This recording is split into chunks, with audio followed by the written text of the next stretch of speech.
back to Women Making Moves, where we celebrate the moves that women are making. My name is Amy Pons. I'm the founder of Unlock the Magic, Coaching, Marketing, and Healing. I'm joined today with Lizzy Kurtzer. Lizzy has a background in psychology, leadership, coaching, and menstrual cycle awareness.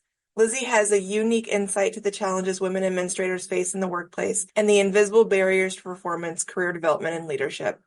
Following a successful career in executive search and leadership, Lizzy set up her coaching and consulting practice because she was frustrated by the lack of understanding of the menstrual cycle in the workplace and witnessed the detriment this had on women and menstruators' careers, the quality of leadership, and the culture of a business.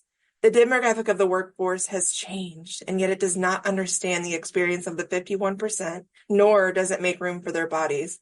Authentic and modern leadership requires self-awareness, knowing oneself, and greater interpersonal skills. And menstrual cycle awareness is a vital piece for both developing this in menstruators and non-menstruators and building inclusive, equitable workplaces. Drawing on her experience, she works with individuals, leaders, DEI, and HR to address performance, engagement, leadership, psychological safety, burnout, and overall employee well-being related to menstruators and the menstrual cycle. She helps women and menstruators to take up space in their bodies so they can take up space in the world and their workplace and lead from a place of embodied connection. Yes, Lizzy, welcome. Hi, Amy. So good to You're be like, here. you're like, hi. I just think about how exquisite this work is, and this is such cool timing. Have you heard of the M Factor film? No. I held a screening for it. It's a film all around when women reach a point in their lives where they have so much lived experience and wisdom. And no, I'm not taking away anyone that's non-woman. I'm just saying Mm. that we innately return to the true essence, the spirit of our our power, our magic that all Mm. lives in the sacral energy, our womb space, whether or not we had children, whatever. And because of the very power source that gives us our life force and vitality, we're actually marked down for it in the workplace, not just in menstrual cycle, but like even worse, when we get to menopause. Anytime anybody wants to have a baby, it's like, come and be a woman in the workplace until it's time to actually experience one of those things that makes you a woman or a menstruator or whomever. And we don't want that. I just think back to my 20 years in corporate where the C-suite didn't even know we still had those 25-cent crank machines in the bathroom. Mm. And we worked at a credit card contactless company. Like we're literally like cash is not a thing. So nobody had a quarter. And in those cases, we were experiencing period poverty. We couldn't get access to Yeah. period products. So I really love the work that you're doing as it relates to let's not ignore this and make it embarrassing or shameful anymore. And by the end, I was the person that was like carrying my tampons out in the open. I didn't give a fuck what anyone Yep. thought. Because that's when I was starting to realize I'm like, oh, I'm supposed to be out in the wild. I felt like a caged animal in corporate. So anyway, welcome. Thank you. Your work's amazing. And I love that it's not just saying it's okay to be on your period. You're getting into the psychology of it. Imagine if we took non-menstruators and judged them for something every single month that's outside their control and is even a beautiful natural biological function. Imagine Yeah. how the tables would turn. 100%. I think that's where I can get really passionate about. And that's my big why, right? Like the internalized shame that women have because, yeah, they're judged for it every day. And as we beautifully talked about before we got on, I'm having a really, really tough luteal phase right now. Mm. It's been almost 2 weeks of just feeling down, gloomy, and I am on antidepressants, but this has been Mm. a particularly low luteal phase. And I know there's a lot more astrologically happening energetically. So it's all kind of Mm. like hitting a fever pitch. So Lizzy, the thing I'd love more people to understand, menstruators, non-menstruators, is like what's actually physiologically happening inside of us, which is that our hormones are leaving in order us for to shed our lining and to start our period. We don't feel good. And No. that's the least of it. Like, tell me more. I think that's it. Like we are our least buffered, right? In those days leading up to our period. You know, if we think about ovulation where we are our most buffered with hormones, Mm. just before we get our period, we are our least buffered. And so those feelings of like raw exposure, And you get those real feelings of like helplessness and hopelessness. And we're not taught about it. And we're not taught, yeah, like how to meet ourselves in that. Mhm. I trained through a body called Red School and they labeled it the void. Have you ever heard of the void? Oh, no, I haven't. Yeah, in that moment where like it is like you feel raw, exposed, helpless and hopeless and almost like what is the point? And I always think it's what is the point in me is the experience. And add on being an entrepreneur on top of that. Ooh, those moments of self-doubt are like Mhm. blaring. Yeah. And it's like, what am I even doing? This is where I'm at today. So Yeah. Oh, I feel you. I really feel you. One thank you. entrepreneur to another, those moments. And I think what we've been taught is then to like, and this is so corporate America, or just corporate, I think about it is, okay, well, now we're going to double down and push even harder. Versus actually in that moment, it is, okay, pens down, I'm stepping away. There is nothing to do here. And that's always my voice in my head. And that's what I teach people. When you're in that moment, you need to remind yourself there is nothing to do here. And in corporate, you're exactly right. I think that some well-intentioned women would say, oh, I use it as fuel and I go Yeah. hard. That's awesome. And for you, for me, when I went hard, oh my gosh, I felt awful. I was in physical pain. Mm. I was pissed at everybody. And this is interesting. This is where it comes in where like women are crazy. It's that time of the month, hormones. It becomes like a trope or it Yeah. becomes like a laughing point. Yeah. But what if we could in the workplace say, I'm in my luteal phase right now. I don't feel good. I don't feel my favorite self, so I don't want to present today. And Mm. everyone being accepting of that. How Yeah. cool would that be? Wouldn't it? It would be amazing. And I think there's a future for it. It's just going to take us time to get there. And in small groups, like courageous groups of women and menstruators who get together and in a safe space can say, hey, can you take this one for me today? We don't need to tell the whole company. Yeah. I'd tell the whole company. No, I just got to a place where I was like trying to be so unapologetic about me. And I was told so many times that's inappropriate for the workplace. And it's not like I was going in like showing them my bloody tampons. It Yeah. was Yeah. someone would ask me how I am, and I would say, I have horrid menstrual cramps today. Yeah. And I'd get pulled aside. That's so inappropriate. I'm like, why? It's Do you know what, do you know what I think about it is because I'm really passionate about leadership and authentic leadership and human-centered leadership. We're calling more of that in.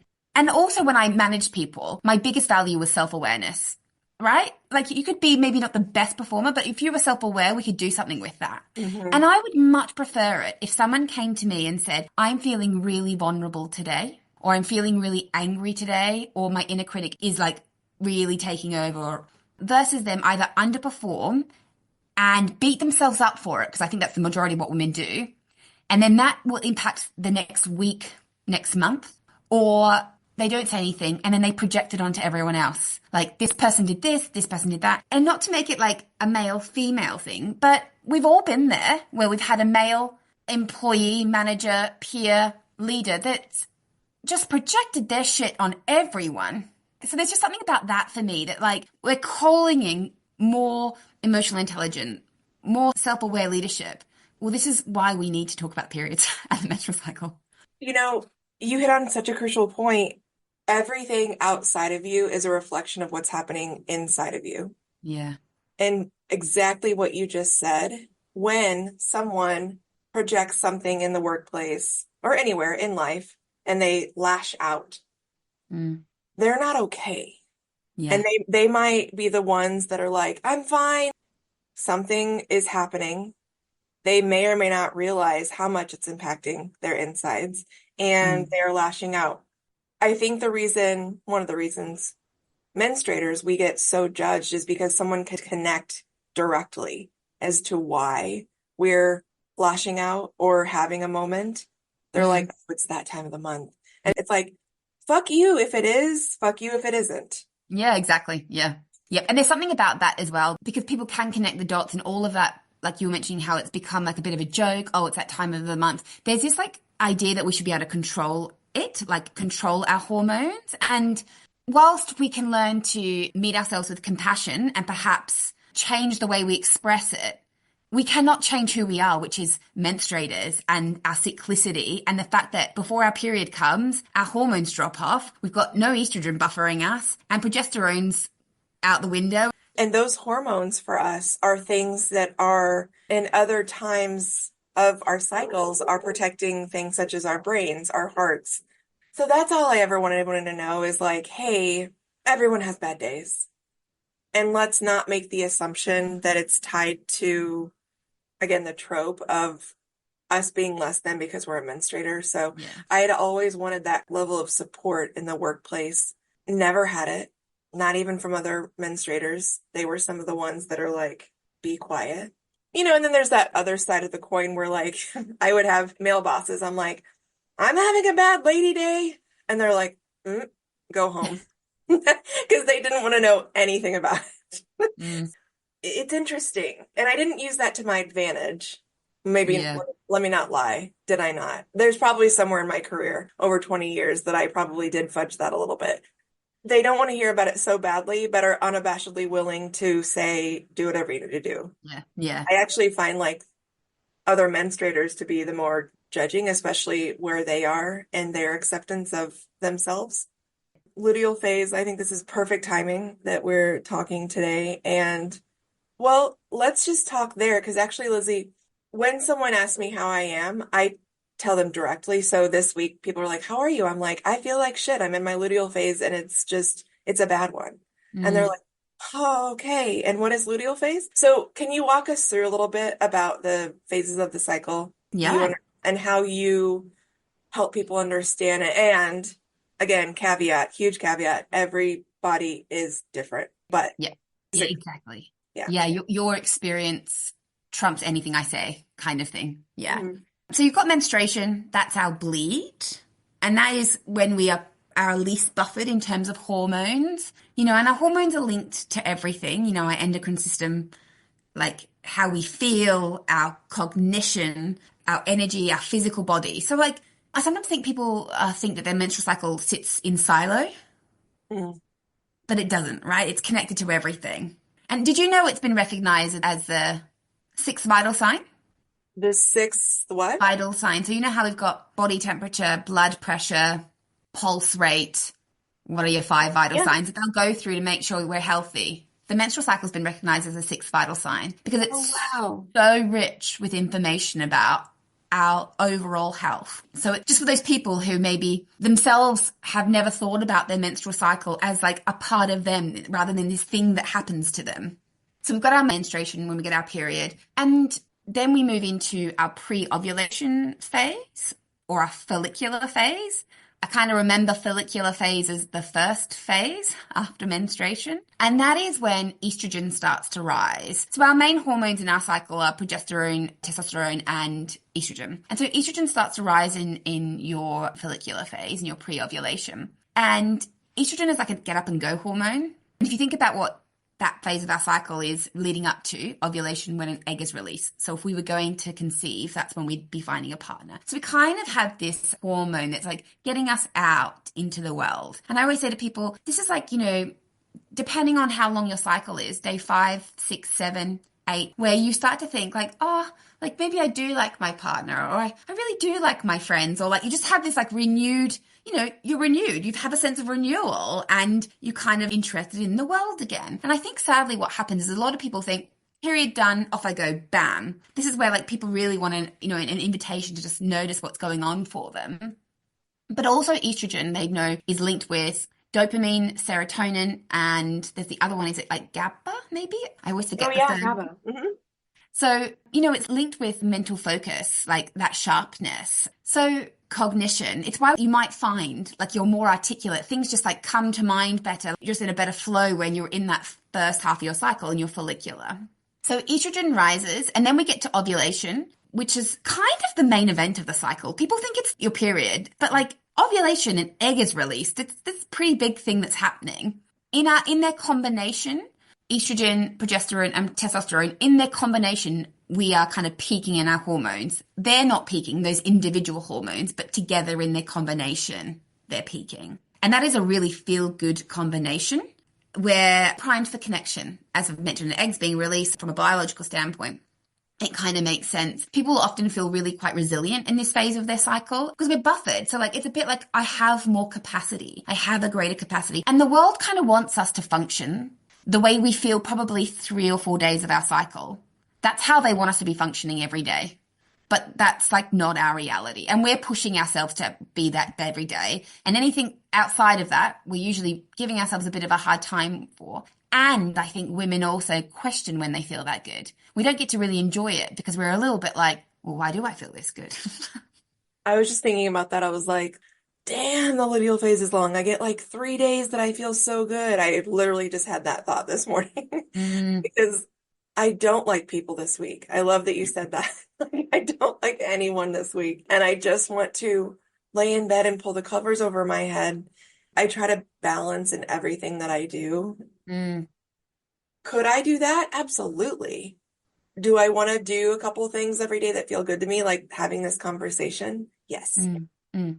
You know, Yeah. But there's just so much power in acknowledging. That's a big part of my work. Yeah, we still got to go show up because we do live in this capitalist world and there are things that we are passionate about, but you can acknowledge rather than self-silence, bypass, ignore, shame yourself. You can kind of say like, yeah, I feel this pull inwards and I acknowledge that. And what can I do around my day to yeah, like take care of me? And there's just such power for a woman to acknowledge her experience versus bypassing it. I totally agree. And, I will say for me, there's still something I'm working through there on that piece because when I was in corporate America, I would unabashedly take a day. Like if I was having a really bad cramp day or like just really feeling like shit, I would say, I need a day and I'm taking it. Yeah. I felt good because I was still getting paid that day. Whereas like Yeah. as an entrepreneur, there's this thing that comes up in me and it's now that I'm saying it out loud, it's up to heal. So I hear you. Thank you. I will set time with you. But if I'm not doing something that day, I'm not getting paid necessarily. So like the guilt or well, I shouldn't just go to bed all day because then my business lulls. That's not necessarily true. Mm, mm. My business is going to be running all the time. And I'll probably try hard never to move clients, but also am I serving them if I'm meeting them when I don't feel good? So, Yeah. Yeah. Yeah. Yeah. I hear you on that. It's like, yeah, yeah. detangling the productivity Yeah. from it. Yeah. No, I Just hear you. permission. And then anyone asking, like, what'd you do today? Nothing. Nothing. Yeah. Yeah. That's not really allowed still. No, no, no. As an elder millennial, there's just 40 years of unraveling all of that. You got to be doing something, the hustle grind. You got to be making money. You got to do all those things. I will probably the rest of my life be unraveling that. Yeah, it's a hard one. Yeah, I hear that. Yeah, yeah, yeah, yeah, yeah. Ugh. So it's interesting actually, like as you move into the luteal phase. So the way I remember the luteal phase is the last phase, and some people think about that as premenstruum. And you can kind of put it into kind of two phases almost. You have post-ovulation. So now some people will have a post-ovulation crash. Some Mhm. people will have post-ovulation cruise. I cruise post-ovulation. It's probably my favorite time. Progesterone is on the way up, and progesterone is a really soothing, calming hormone. And it's bringing us inwards. If we think about the follicular and ovulation as an outward focus, estrogen's getting us out. Progesterone is pulling us in because biologically, again, if we haven't conceived, it wants us to go in and take care of ourselves to be prepared for the next cycle. So there is something biologically, physically happening where your body's saying, okay, we want to pull you inwards. Now, a lot of people suffer in their premenstruum, and cortisol is known to really hijack the effects of progesterone. So if you're someone you're like, I don't fucking feel soothing and calmed, there is something in there to think about. Yeah. And again, like we need more sleep in that phase of our cycle. Progesterone is like bringing us in. It wants us to sleep more. We need more calories in this phase of our cycle. And so, yeah, as I'm saying, some people have a bit of a post-ovulation dip. There will be inflection points in people's cycle, which we call crossover days, almost where you're moving from one phase to another, that some people are going to be more sensitive to than others. And for some people, that might be as they move from their follicular into their ovulation. For a lot of people, it's as they move from ovulation into their luteal, into their premenstruum. So that's just something to be aware of. And then in the second half of our luteal, progesterone also starts to drop. We get this other like mini kick of estrogen, which I say to people like, you do have that experience sometimes in your luteal where you're a little bit like, let's just get shit done. Like the joys of the luteal is this like clear, this clarity, a laser focus a lot of people can feel. discernment. Like our bullshit meter is high and we need that. Like the rose-tinted glasses of estrogen are gone. Now, like, let's see the reality of it. But again, I think unfortunately a lot of people's inner critic is really loud at that point. And if we don't have the boundaries with our inner critic, we kind of almost don't get to tap into the joys of the premenstruum. Does that make sense? It does. For me, what I typically like to do during my luteal is to do podcast editing because Yeah. it's just like kind of focused work that I can just dive into. And there's literally no expectation of me outward anywhere of showing up anyway. And so that's really nice. And then of course, beautifully, any ebbs and flows in business that can amplify. And it did a little bit this week. And I did actually cancel the rest of my day and go inward the rest of the day and just Mm, love myself. yeah. Remind, like I tapped in my solar plexus, tapped into sacral. I grounded into my root chakra. Mm, We are okay. yeah. We are amazing. And I know everyone are like, I don't have time for that. I can't just do that. Well, tough truth, you could. You're Mm, choosing not to. yeah. Just let that noodle. Yeah. It's really interesting because I had a conversation with a girl who works in sales. She's only female in her sales team. She works for SAP. She's like, I can't do any of that. And then as I dug into her day, from 12 to 1, her whole team knows that she walks her dog without a doubt. No one puts any calls in her diary from 12 to 1. And then, as I dug a little further, she was like, yeah, and we know not to put team calls in after 4 p.m. because everyone's feeling a bit tired. And so just was kind of trying to reflect back to her, like, see how easy it is to put in boundaries with things that you feel are socially acceptable?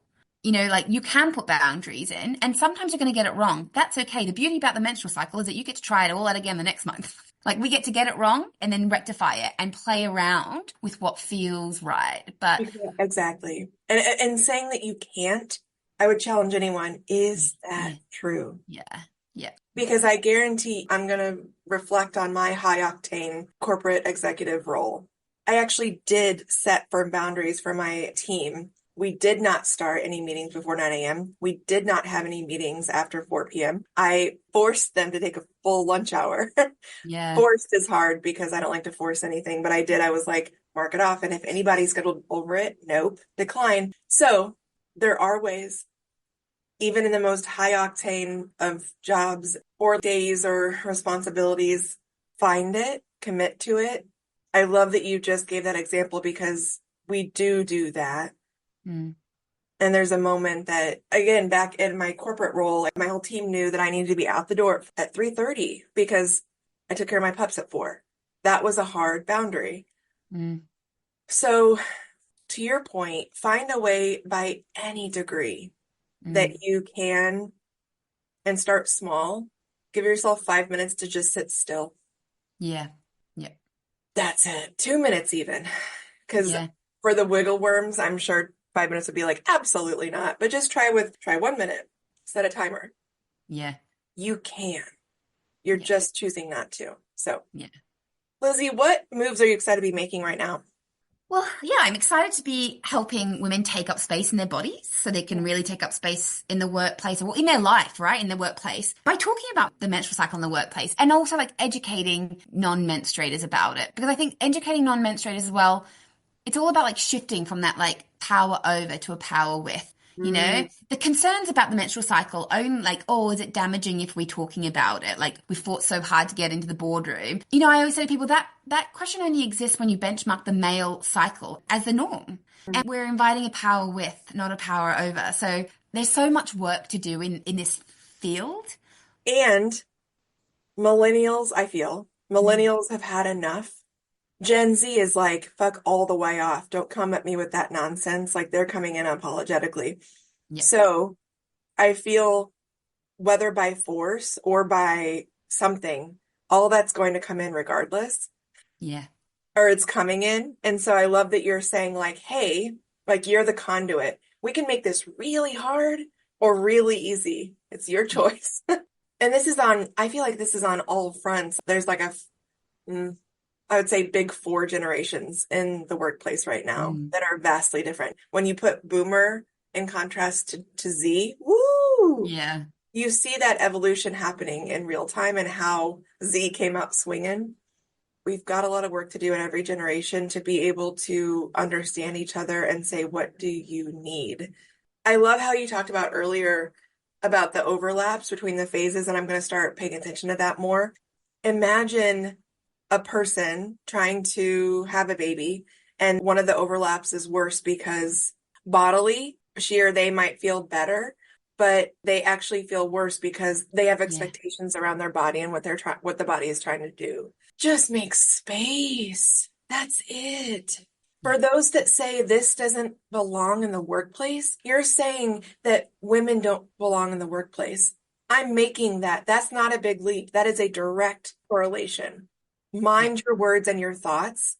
And if you're triggered by period talk, that's your work. Yeah. Yep, totally. Oh, hallelujah. I totally hear you. Because I hear that a lot, businesses are getting better, but I hear that a lot. We're not quite ready to talk about that yet. Like, we're just not quite ready. Like, we're just not quite there yet. And I just think about all the difficult conversations that we have in organizations now. And this is the one that we can't have. As if it's brand new. Yeah. Yeah. Yeah. What the fuck? Yeah, yeah, exactly, exactly. And it intersects with every layer of the business. This has been my thing. I think past 2 years, I've just gotten better at being like, do you know what? I came into it trying to like be really sensitive to everyone, and now I'm getting so much more ballsy. And I'm like, what are the patterns in the business that you notice that you either brush under the carpet or you attribute to other things that you know is to do with the menstrual cycle? So you're spending money on stress management or management skills, communication, but it's to do with the menstrual cycle. Like that we could go straight to the moment of struggle and support women with their luteal phase. Like just, yeah. Let me come with you, Lizzy. I want to go bust somebody. Yeah. Again, it's like I've found that more and more men are open to have the conversation. It's a lot of times women from their lineage of shame, guilt, and embarrassment around their own bodies, their cycles. We're often told, we've all gone through it. It's just part of life and just get on with it. Just get on with I it. find that sometimes women are way more harsh toward other women around, like, what's the big deal? Yeah. I'm sorry you didn't get a chance to feel what you felt and that no one had compassion for you. Mm, And you can change that. yeah, that's really wonderful. Yeah. Yeah, I hear you that. Like there's so many avenues I go down, but women have just been taught to control their bodies. That goes beyond the menstrual cycle. And this is where it sits alongside this. We've only ever been taught to control our bodies. And when we acknowledge the menstrual cycle, we're buffing that, right? We're just saying no. And so, that's really hard, because when you had this conversation and you're directly challenging for many women what they have lived with their whole life and they have abided by to get by in the workplace and in the world. And then we're coming in and saying, do you know what? It actually doesn't have to be that way. And that's painful. It is, because then the safety and the familiarity, Mm, we're going to, and I see this in my coaching every day. You probably do too. People try so hard to force what is safe and familiar because yes. Oh, that's yeah. that's absolutely the easier route. Absolutely. Mm, And it's likely that later on you have an internal struggle because your head and your heart feel something wildly different, and it's causing a storm, and it's going to bust out. We're in the midst of a mass awakening right now in different ways. And so find Lizzy, find me, find a coach, mm, because you don't have to do it by yourself. And oftentimes it's harder to do by yourself because your brain's going to keep you in a place that's safe and familiar, but that also doesn't allow you to expand to new experiences. So yeah. I want to go to a post, Lizzy, that you made recently that I love. And you touched on this earlier as to your why. My big whys for this work are: I am passionate about women taking up space in their bodies so they can take up space in the world and the workplace. Belonging, connection, and the shame are my jam, and the menstrual cycle goes to the heart of belonging in your body. Not talking about it, educating the world on it, and making space for it in the workplace breeds internalized shame. When we reject our period, we reject our body, and then we reject our body, we reject ourselves. Words by Jane Hardwick Fallings. I love this post so much because it speaks to a lot of the work that I do, again, with energy. When we have thoughts and words, those become truth to our bodies, but actually conflict with our truth center. Our truth Mm, center is energy. that knows exactly and understands who we are on this planet and why we move the way we do. And when we have thoughts and words, our physical body takes that on as truth. And then that energy that conflicts with our truth center gets stored and becomes dis-ease. Mm, Bonus, the rejection that we've been talking about from our entire lineage also lives in our womb space yep. and our second Mm, chakra. So all of this, and it's no one's fault. No one's doing anything wrong. It's the awareness of it. yep. So a lot of times, the number 3 that I read here from your post, I host sacred womb healings to bring all of that forward. And we walk with our sacral energy, with our womb space. And whether you have the organs there or not, it's still Mm, that energetic space that yep. you have held your entire lived experience and those that came before us. Tell me about more of your why, behind your why. What are you trying to share here with making sure, like if I were to read this and I was not able to connect to my like inward, would this just ricochet off me? Well, part of me is like, maybe. I think I'm really getting people to think like the menstrual cycle is so foundational to ourselves. And for those people who just do view it as this thing that is sort of almost separate to them or this thing that happens to them, like it is you. And you want to take up space in the world. When I think about in the context of the corporate world, you want to be a great leader. You want to show up in the workplace and be well. But if you can't show up within yourself, all the things that are going to happen, you're going to burn out. That's a big one. You're going to get depressed, anxious. Your external relationships are going to suffer. Like there's a choice along the way where you keep cutting off from yourself and you keep going down that road. But what's the end of that? For some people, it literally is a breakdown. For some people, it's illness and unhappiness and loneliness because the thing that is missing from the world all of a sudden is you. And the menstrual Yeah. cycle, yeah, the menstrual cycle is just such a way in. And it's not the only answer, but it is a very important foundation to connect with you, and your sense of belonging comes from how you connect to yourself. Depending on who you talk to and what your philosophy is, the only thing that is actually true in this realm is that you exist. Mm. That's your birthright. So, like, if there's anything that causes you to feel less of that existence, it's worth tapping into. Yep. And it's all energy. It all can be shifted if you want to consider it. So, we're at a tipping point, y'all. We're at a Yeah. place where it's not acceptable to ignore what our lived human experience is. Businesses who don't get this will not be around. So, as we start to wind down, Lizzy, do you have conversations with people that just absolutely don't get this? Yes. Yes. I think I have conversations where you can just feel the hesitation to it. It's interesting. I've really only had one conversation, really big head of DEI of a very big consultancy that we all know who just basically was like, if I don't hear any reports about periods, it's not a problem. And I was like so deeply shocked that this like head of DEI was saying to me, this global head of DEI was like, we don't hear women talking about the struggle, so it doesn't exist. I'd say, with all respect, you're ignorant. Yeah. I just remember being like, I'm just gonna have to get out of this call because I just have nothing to give to this person.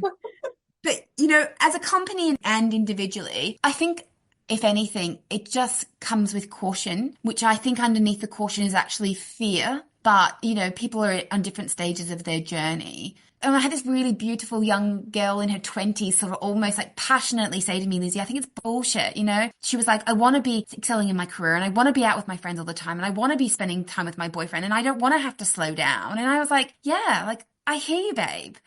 But one, rushing around at a million miles an hour is the way the world keeps you from your body. And two, you've been sold a lie about what it means to be connected to yourself. You're never going to force anybody to do anything because of free will autonomy. And that's not what we're talking about. More than one thing can be true at once, meaning someone can say, this is absolutely not an issue in the workplace that I hold. And to leaders, if you have a discomfort in this matter, do not assume that everyone in your charge feels the same way you do. That is an extremely selfish and unfair stance to take. I envision something where like a leader who doesn't agree that this has a place in the workplace, let's say, how awesome would it be for them to get up in front of everybody and say like, listen, I'm not comfortable with this, but I realize some of you would appreciate this. So here's Lizzy. Both can be true. You can find this wildly uncomfortable and realize that you care about the nurture and advancement of everyone around you. So do it. And what you said before as well, come on, like if you're a leader and you feel uncomfortable about something, there is a big bloody invitation for you to get curious about that. You know, like that is our role as leaders, is to lean into our discomfort and get curious about that. And also, I'm big on shame. And like, what is shame? Shame is the belief that we're flawed, and therefore I'm worthy of like love, connection, and belonging. Well, fuck, that's every woman in the world. We believe our bodies are flawed. There's no place for them in the workplace. And two, shame breeds in the dark. And so when people say to me, well, we don't hear people talking about it, I'm like, yeah, of course people don't talk about it because it's so deeply shameful. This is why I feel very strongly, and you're inspiring me to make a post, that the term executive presence needs to be abolished. Meaning, again, I'll speak from personal experience.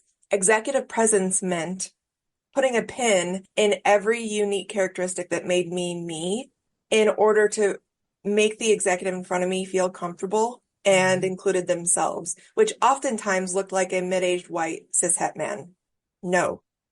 Executive presence, I don't want that to exist. It's probably still my personal corporate wound. So, and then also, Lizzy, the people that do get it, the leaders are like, I want more of this conversation. How does it work? What does it look like? Do you have workshops? Do you come in and do speakings? What does that look like? Yeah, it's workshops.